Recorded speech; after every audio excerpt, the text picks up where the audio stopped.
Hi everyone, it's Claire here today and it's time for another Killing Kits video. I'm using the leftovers of my Planning for Perfection kit, which was a counterfeit kit that I made in January 2016.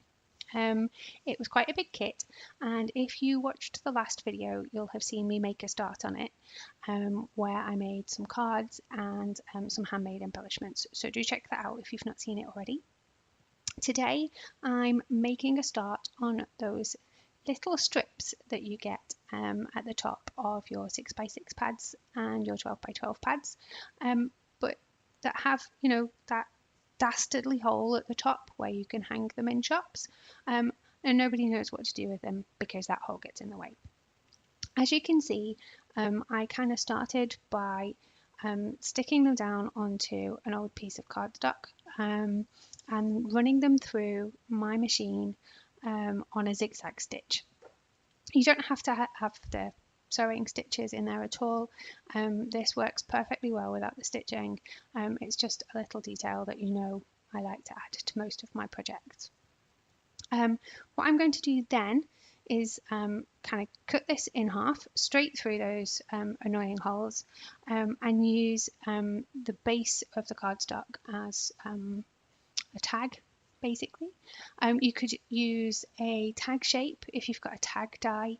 I've cut kind of a large banner die here, which I'm going to use. One thing that I do want to mention is that it's perfectly okay to run a stitched page or stitched cardstock through your die cut machine. It doesn't cause any problems at all.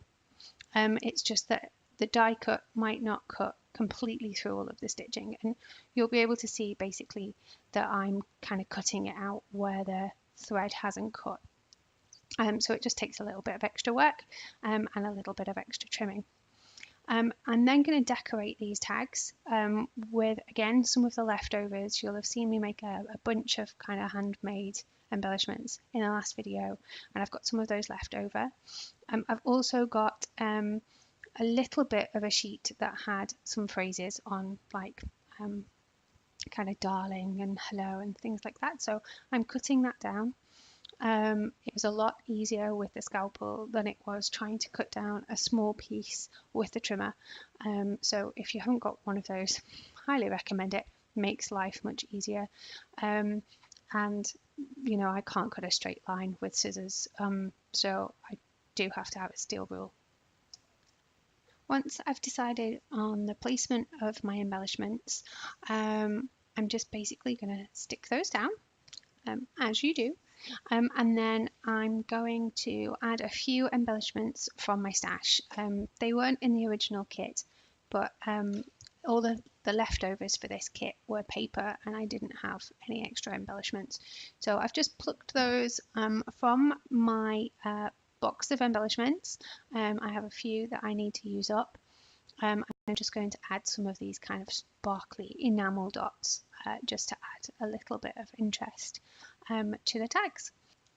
As always, if you've got any questions or comments, please leave those for me below, or pop over to the Counterfeit Kit Challenge community group on Facebook, which I will link to in the description box below. I hope you'll join me next time when I will finally finish off all of this kit. I'll see you then.